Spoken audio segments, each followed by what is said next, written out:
Tulad ni Ryan, nasa showtime siya to show. Kaya Ryan Bang, it's showtime. Dahil Mok is kumakain in Korean, kumain, kakain. Yung Bang, Bisaya, to show, nagpakita. Mok is nagkaon, ningkaon. Bang, nagpakita, gipakita nga nagkaon ka or kamo or ako.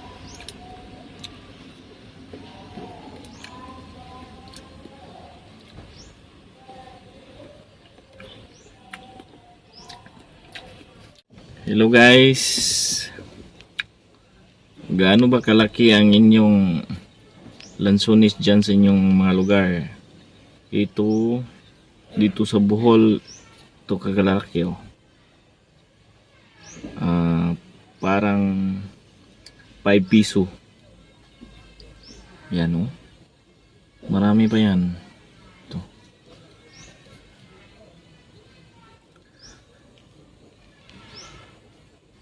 tikman natin.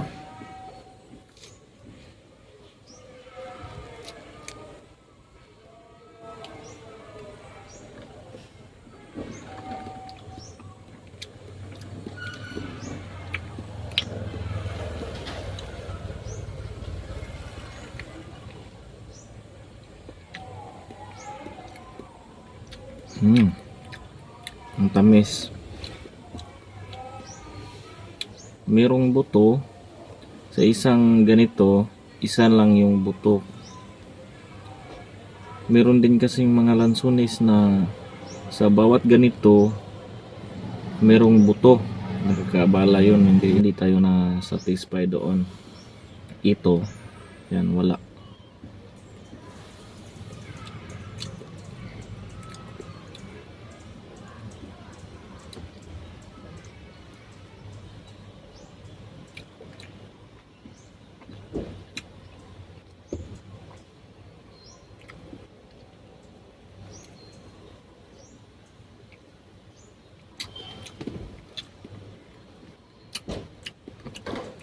Sarap.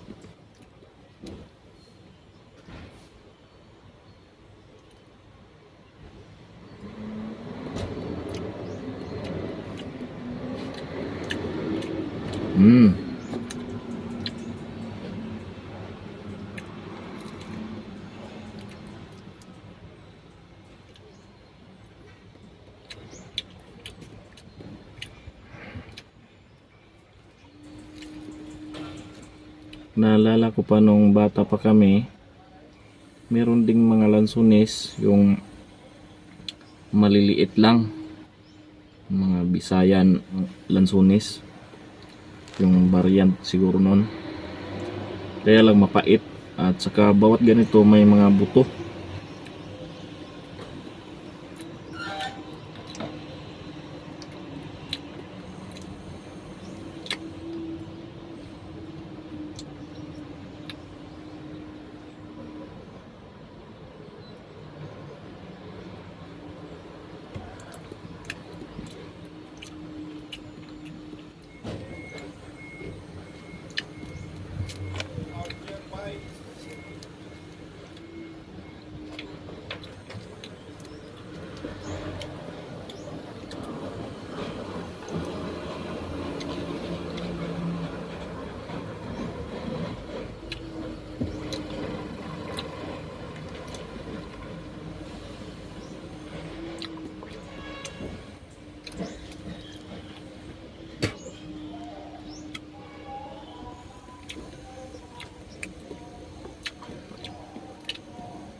Alam nyo ba yung anong ibig sabihin ng mukbang?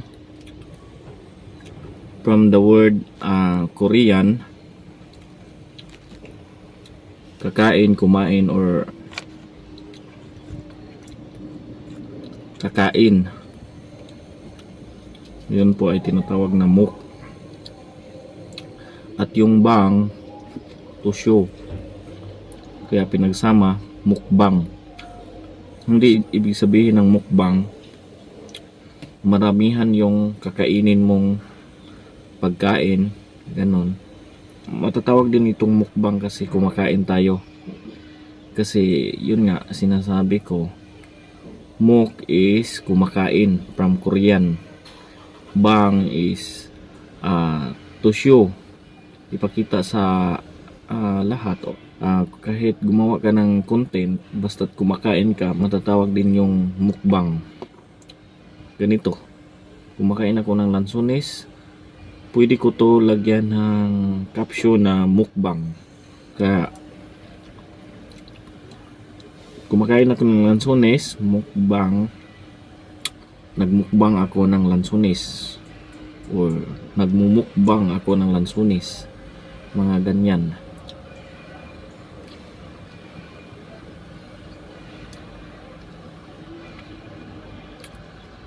Lalagyan ko to ng caption or title na mukbang.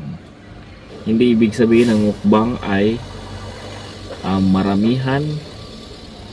Yun po ay kung meron kang pagkain, kumain ka at nag-content,